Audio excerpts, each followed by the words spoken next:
abo abambere nagiye mbashira ku ruhande akaba ari we mvuga ati nuyu mu byukuri nico kinini cyane ako ntabwo ndi bukivuge ibindi bibiri byo birasanzwe reka mbivuge icambere nakundaga umuntu ukaba ari nundi wakunyura akakubwira ndagukunda ukabibona koko nk'igihe wambwiye ko nkunda nahise mbyumva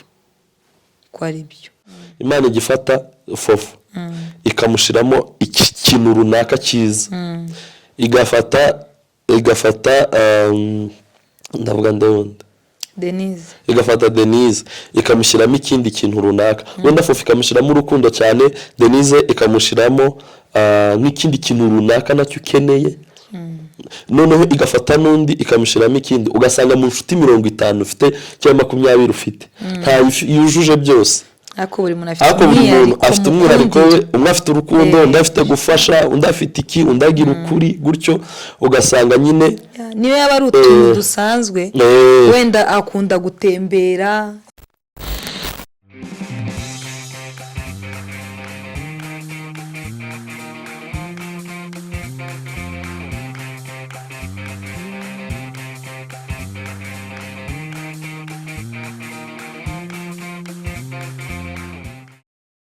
turabakiriye bakunzi ba AP TV show bakunzi ba AP TV show se AP ubundi abantu bazi cyo bisobanura yaho izina rya AP TV show ryavuye simbizi ariko ntihabura abantu babizi n'abandi batabizi gusa bazi nk'izina ryanjye ntago barinda batekereza cyane ahari ndabumva ko ari izina ryanjye nyine AP AP TV show turabakiriye cyane turabakunda karibu sana mambo niaje mkopo wa watu wa Kenya na Tanzania habari sana mzuri turabakiriye mwese aho muherereye twari tubakumbuye skora mu biganza bya mugenzi wawe mubwire ngo yambucane turabakiriye buri muntu ari na mugenzi we bari kumwe biyegerezanye niba muri famille muhane chance mbwira ati meze bitemuze gusaba abari mu Rwanda ntago byemeye kuramukana mu Rwanda hari corezo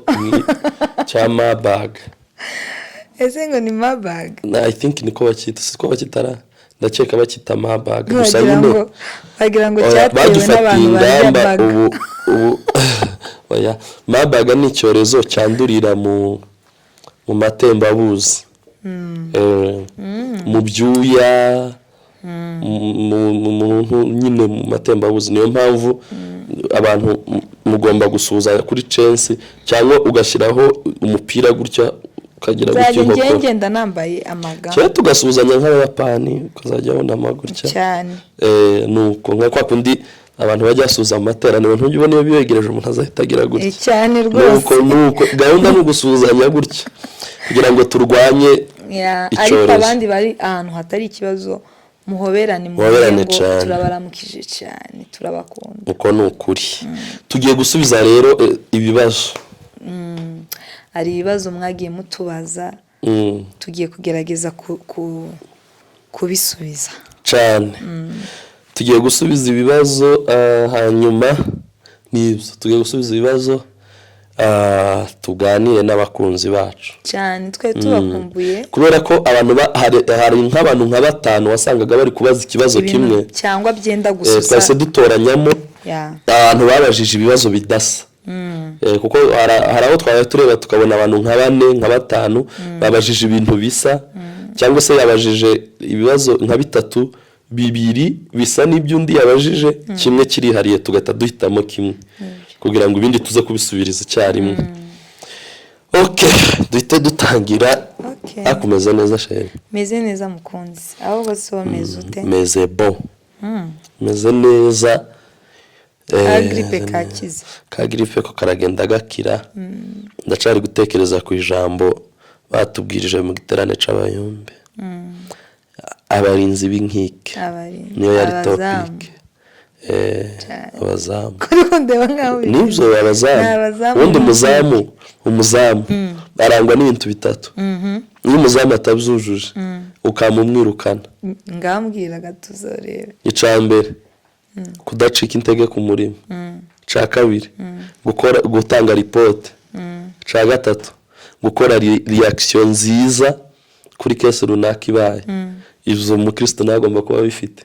kudacika intege mu murimo gukora reaction nziza kuri situation runaka ibaye umukristo agomba kuba bifite ikindi kandi gukora report ukora report y'ibintu wabonye neza uzi utobesha uba wabaye maso nyine uri tayari urumva aho ni nari mbivuze kubera igiterane cy'abarimbe tuvuyemo ikibazo ca mbere rero kirabaza ngo apendeki ALINE ni oya apendeki uzabaze Alex niki yagukundiye bigatuma ahitamo kugushaka uwakibajije yitwa Jimmy Runyambo reka nkubaze turamusuhuje cyane reka mubabarize niki wankundiye cyatumye ushaka ni ukuri ntaco pe ntaco suko ntaco nashimye oya ahubwo nta catumye mfata umwanzuro ngo ngendeye kuri iki nararebye numva ndanyuzwe ndanyuzwe kuko ngufite uwo ninjye babwiye no kuri inshuro ndagaretse ubwoko bwose rero ico ngico ndumva ngisubije icya kabiri yavuze ngo se urukundo yagukundaga ataragushaka ubu rugeze kuri kangahe kwijana ubu ngubu rwarenze 100 kuko hari umugabo abantu benshi baramuzi w'umufilozofe yitwa Aristote iri zina rya Aristote niyo ryavuye yaravuze ngo urukundo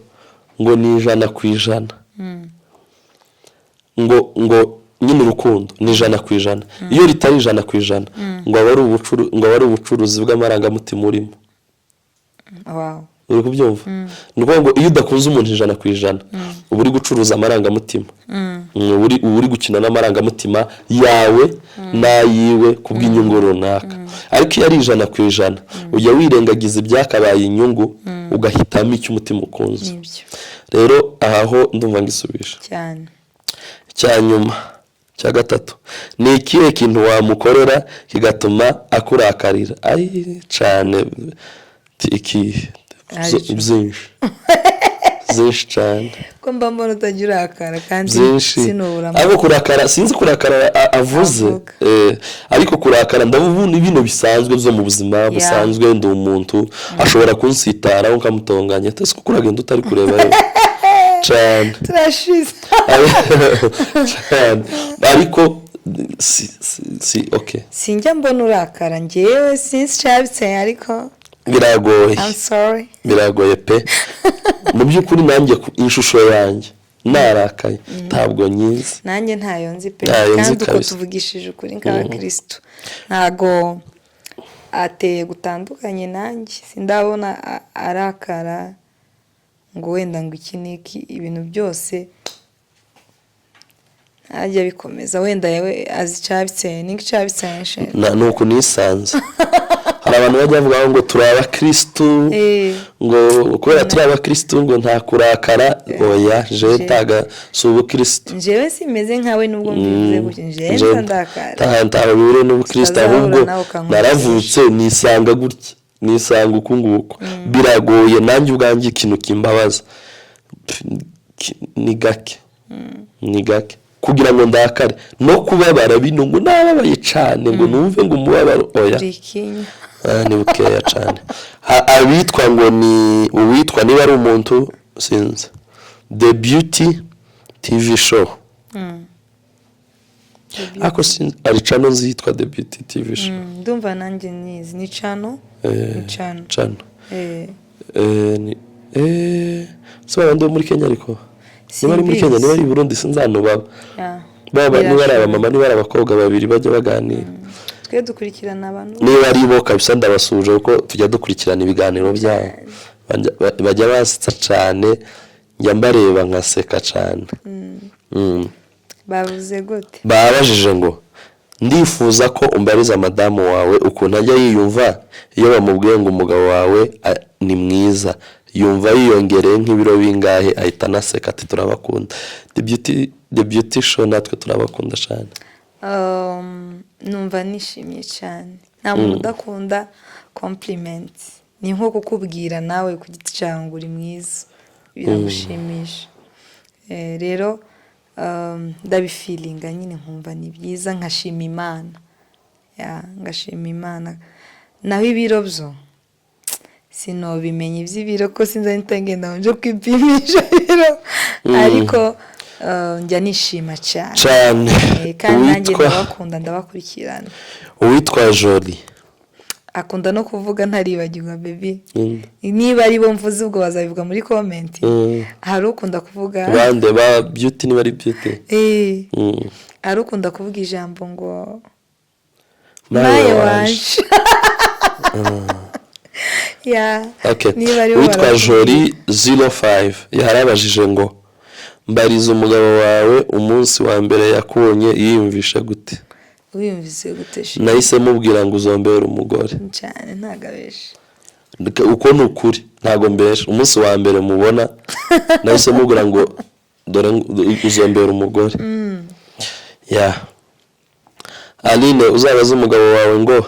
ari mama wiwe n'umwana wanyu nubwo mutarabyara nawe kuri we ninde yokunda cyane. Bamwita Beatrice amugira neza. Icyambere ni Imana hagakurikiraho umugore hagakurikiraho abana famille kaza numva ruko nagisubiza. Uwitwa Muruta Clever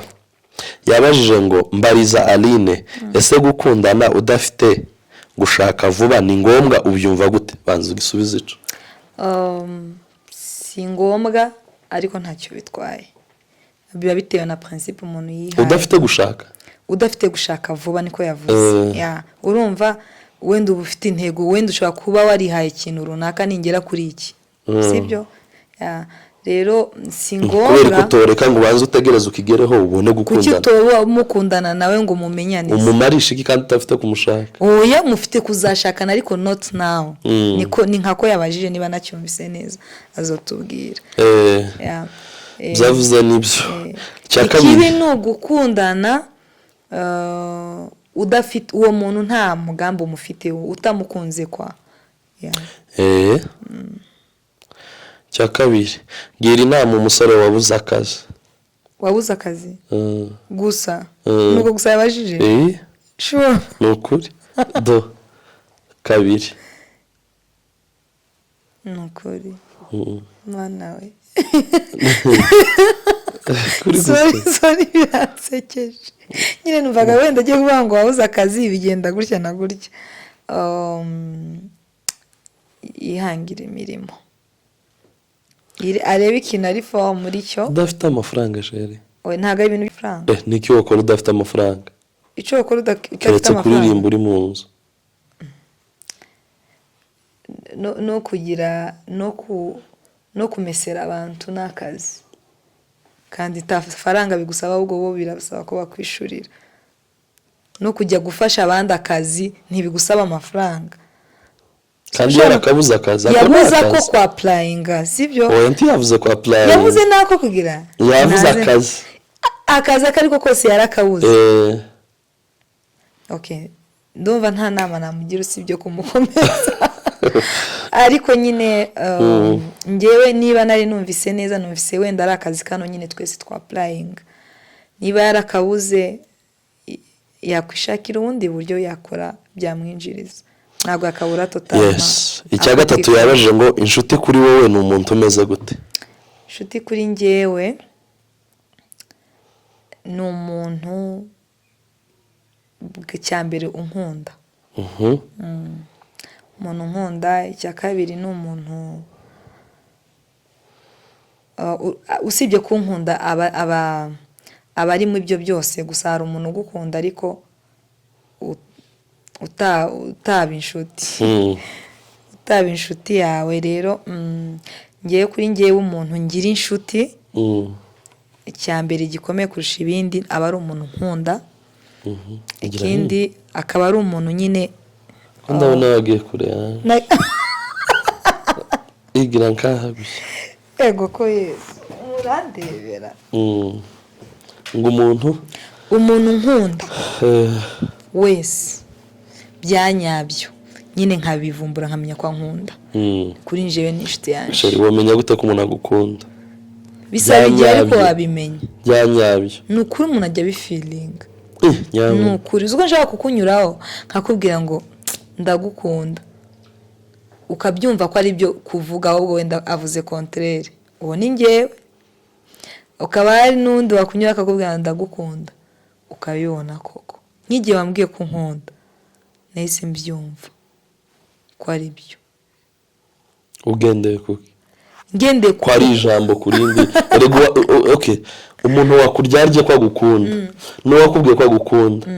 nta uvuga muri bazo undi ngo avuge muri soprano ngo tumenye ngo soprano ngo abavugishije ukuri. Ubimenyera kuki ko umuntu agukunda? Urabyiyumvamo, avugishije ukuri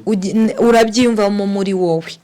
Urabyiyumvamo, ni nk'umuntu uri kukubesha. Ntabwo uzamva ko bazavuga ngo umuntu uri kukubesha ubyiyumvamo, uzubibona kuri hasi ukundi kubibona ngo abantu bose batubeshe nuko turi impumyi. Oya, ari igihe umuntu aba yirengagije cyangwa atabyitayeho, ariko uzumenya umuntu wakubesha. Nukuri njewe sinyuzwe. Rero inshuti kuri ngewe icyambere gikomeye kurenza ibindi ni umuntu nkunda. Icya kabiri ni umuntu bivuge gutese tukura nk'amagambo nabivugaho. Umuntu sinkunda umuntu ukunda nyine hari udukaragiteri tumwe na tumwe tutuma tuba inshuti. Ndagira ngo bari kuvuga inshuti nyine inshuti. Nk'umuntu ukunda kuvuga abandi mu buryo aza buri kanya sitora ambwira no kugamba abandi. Ibyo bintu biza izindi defo zose kuko nanjye ndazigira, nta kibazo twaba inshuti. Inshuti kuri ngewe ni umuntu nkunda ntagira agakaragiteri ko kunyangisha abandi bantu muri ngewe kuko ndabyanga. Reka mufashe inshuti icyo nanjye mwunganira. Nta inshuti yujuje byose, ntabwo yaboneka usibye Yesu, kuko nawe ubwawe ntubuzuje. Nawe ubwawe uziko hari igihe reka mvuge nkureba, uzifate wirebe mu ndorerwamo, uzanga bikunda. Hari akantu uzovuga ati kano kantu iyi Imana iza kukampindurira wenda ikampa nk'ingohe wenda nk'iz'abandi cyangwa ikagira ikinima nyine umuntu nawe ubwe ntaba yihagije. Nta wundi muntu waza ngo ahaze ubushuti bwo mu mutima wawe ngo wumve ngo ni inshuti y'ukuri. Ahubwo ikintu Imana ikora, kubera ko imigisha yacu Imana yayishize mu bandi, Imana igafata reka ntange ingero ku bashuti bawe, nibo tuzi bari bubyumve neza. Imana igifata fofu ikamushiramo ikintu runaka cyiza, igafata ndavuga ndabunda igafata Denise ikamushyiramo ikindi kintu runaka, wenda fofu ikamushyiramo urukundo cyane, Denise ikamushyiramo nk'ikindi kintu runaka nacyo ukeneye. Noneho igafata n'undi ikamushyiramo ikindi, ugasanga mu nshuti 50 ufite cyangwa 20 ufite, nta yujuje byose. Ako buri muntu afite umwihariko we, umwe afite urukundo, undi afite gufasha, undi afite iki, undi agira ukuri, gutyo ugasanga nyine niyo yaba ari utuntu dusanzwe, wenda akunda gutembera, ugasanga niko kantu nyine kaduhuje muri ubwo bushuti cyane, ugasanga cyangwa akunda kuririmba. Okay. Kuvuze okay. Mama kenaye. Twagiye. Ape mbariza umugabo wawe ngo icambere akunda kurya iki? ukunda kurya iki ni ukuri ndacu uvugishije ukuri nta kintu ngira nkunda kurya byose usibye ibintu ntazandya ni ibitoki bavuga igitoki ikindi ni icyari uzurya isogo igitoki sinzankirya ariko naco suko ncanga suko ntokirya nokirya ahubwo nyine ntago gikunda sikiri mu bintu nosaba mbere naho mu bintu nosaba mbere direct ako kanya ni umutsima nibyo cyane umutsima ni sawa cyane aka kabiri akunda kumwa ikihe kinywaje maziwa harya yita gute suko nyine akunda kunywa amata akakunda kunywa na coffee maziwa ni kawa mu gitondo mba numva nanywa ikawa nimugoroba nkanywa amata icya gatatu yabaje niriye kosa wakora rikamubabaza cyane inde njewe cyane ubwo gakurambaza bavuzaga mu mazi niriye kosa nakora rikakubabaza cyane ariko nyine uzozuma ako ni wowe ugomba kumbaza oya nta nireye ko kosa ukora rikambabaza cyane ikintu cyose ntoshima yo gikora no babara gusa nta kosa riri specific runaka urumva abantu kuntu duteye ntituri ibitabo ngo turamenya ubuzima bwacu uburyo bwubakitse ngo kuri page 50 ngo y'ubuzima ngo sinobabara ngo mfite n'iri tegeko ngo nakora iki ngo nzobabara gutya ngo nakora kiriya nzobabara ahubwo ubuzima ni amasomo ku buryo ugenda wiga uyu munsi umuntu azakora ikintu utigeze ubona mu buzima bwawe noneho ugafata experience bitewe na reaction gikorezo cyangwa se ingaruka gikoze ku buzima bwawe ushobora no kukubabaza uyu munsi ubutantikubabaza cyangwa icyo watekerezaga ko kizakubabaza ntikikubabaza kikaba gisanzwe kandi noneho uzi ikintu gitangaje ahubwo kano kantu sinzi ukuntu kari kancitseho uzi ko nta kintu na kimwe mu buzima cyakubaho ngo kibe kiratangaje nta na kimwe umuntu atangara mu masegonda ane ukahita ubimenyera amasegonda ane hari umuhanga witwa Patrick King yasomye igitabo ngo gusoma umuntu nk'usoma igitabo cyitwa Read People nako yanditse igitabo abantu bazajye kugisoma Read People Like a Book yaravuze ngo social expression uko nyine umuntu nyine kwa kundi kuganira n'umuntu iyo ushaka kwiga umuntu ushaka kumenya umuntu nyine ukamenya umuntu ikintu cyose kiba ku muntu reaction ntiziza zirenza umunota uzorebe tuvuga urugero nk'ubu nyine ubonye visa bya byishimo by'amarira biza biba mu minota itarenze 3 ariko ubutaha bita biba story ejo uyitumera nkaho wayivukanye bita biba story none uramutse ukoze impano kugacika ukuboko mu masegonda 5 wobabara ukarira ariko nyuma y'amasegonda 5 wahita wiga bita byikora uhita wiga kuba muri ubwo buzima ugahita uguhimbago ugahita uzuri ikintu kinsekeje ngewe ugacika ukuboko nyine ukuboko gagukubise cyane citse ukuguru nazaga kuvuga ukuguru nta kintu kitamenyerwa muri iyi nibyo kabisa ahubwo ikintu twe tujya twibeshaho tujya tureba umuntu ari muri situation twikatubabaza tukimagine uko amerewe none okay nico ikindi kiravuga ngo ni yihe nshuti akunda cyane ashobora kubwira amabanga ye yose umugore wanje ninje babajije ni umugore wanje siko mutaye mumbaza undi muntu nobwira amabanga dore ikibazo kije kuri wowe ese ukibona umugore yitwa ngo the Lord bless you. Okay, the Lord bless you too. The Lord way. Thank you so much. Yavuze ngo ese ni yihe ni nyine ubona umugabo wawe bwa mbere wiyumvishije gute ni iki wibwiye iki ku nshuro ya mbere gisome baby dore ngiki yavuze gute yavuze ngo first impression uko niyumvise mbese nyine icyambere numvise umutima ukubita canca wari ubonye icihe wese oya ukubita nyine numvise amarangamutima muri njyewe ikindi nyine yaranyatsi mu gifaransa nibo bavuga ngo ni ko atire rero yarankuruye. Ikindi kibazo yambajije ngo se nicyo washakaga mu mugore ngakimbaza uje gushaka kandi ndakikubaza kanitegure ngaho reka nkikubaze uje gushaka ni igiki washakaga mu mugore? Ndakubaje. Icambere nashakaga ibintu bitatu ndavuga bibiri ikindi kimwe sinkivuga kuko co ni canje nawe tukiziranyeho ni naco kinini cyane catumye abo abambere nagiye mbashira ku ruhande akaba ari we mvuga ati nuyu mu byukuri nico kinini cyane ako ntabwo ndi bukivuge ibindi bibiri byo birasanzwe reka mbivuge. Icambere nakundaga umuntu uri seriye muri buri kintu mu byemezo. Ikindi cya kabiri uzi ibyarimo apana kumenya ibyarimo ngo bino bintu ngo biri seriye ngo by'urukundo ngo azi ibyarimo ngo mu rukundo ngo oya sibyo ndi kuvuga uzi ibyarimo mvuga wa muntu ubona ukabona ritayari no muri brag ukabona arashishikaye nyine yatera igipindi ukabona arashishikaye mu gipindi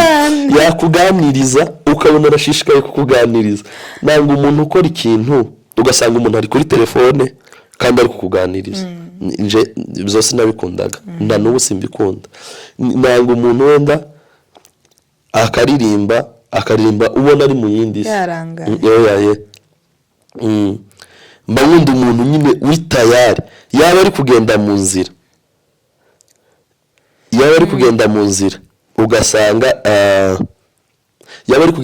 ugasanga ari nyine aziyaje. Ikindi cyanyuma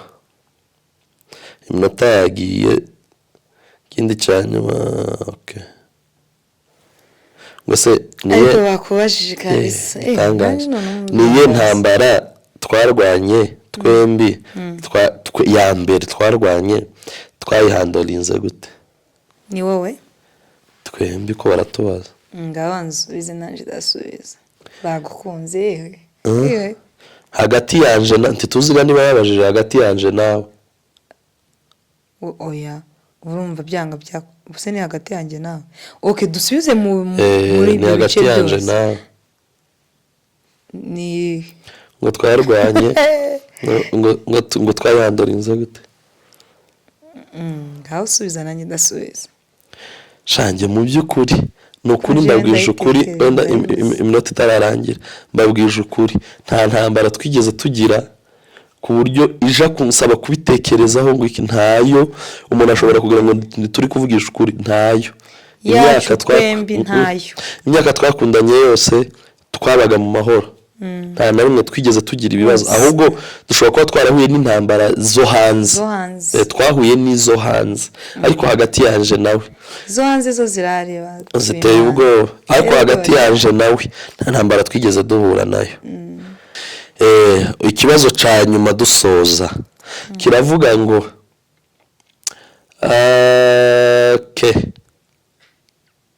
ese birakwiriye kwanga umuntu bitewe na past ye? Murakoze cyane kubera umwanya yabajije ibintu byinshi ariko bimwe bihuye n'ibyo twasubije fasha kano kamwe gusa. Ese birakwiriye kwanga umuntu bitewe na past ye? Ubwo aravuga muri relationship no mu buzima busanzwe tubisubirize rimwe. Oya kubera iki? Kubera ko ibyahise nyine biba byahise. Kujajinga umuntu nyine ari igihe umeze nk'uri kumusubiza muri histoire kandi ntago aba akiriwe aba yarabaye undi muntu mushya. Kuko nk'abakristo ngendeye noneho nk'ubukristo na Yesu ubwe iyo umwakiriye ntago yongera kukubwira ati n'ubundi wowe mwari mwaranani narabitangiye ariko oya ni ukuvuga ngo ntago byongeye kuri njye ntago ari byo. Yaba ari mu rukundo yaba ari mu buzima busanzwe kujajinga umuntu bitewe na past yiwe ntago ari byo. Byavuze nibyo past aba ari past nyine nuko nyine ni past nyine iyi ni page y'ubuzima iba yararangiye iba yararangiye kandi buriya ikintu umutego satani ajya atega abantu no kureba inyuma cyane sureba bino byo gukora icyaha satani rega wakora icyaha utagikora ntacyo bimubwiye buriya satani abantu hari igihe bazavuga ngo satani ngo arashaka ngo ukora icyaha ngo bigire gute wakora icyaha utagikora ntacyo bibwiye satani akeneye abantu dore ahantu satani abagutegeye kuri ese nyuma yo gukora icyaha arakurikira iki nica abashaka nawe gukora icyaha tubiretse twese ntabwo yakwishima oya turetse gukora icyaha asabura abantu nyine gukora icyaha ni bibi abantu banyumve neza gukora icyaha ni bibi pe ntakagira umuntu ukora icyaha ariko ndi kuvuga ikintu satani ajya kubitisha abantu ushobora kugenda uyu munsi ni ukukwereka kutazababarira ni ukukwereka past satani nicyo ajya kwereka dore wagize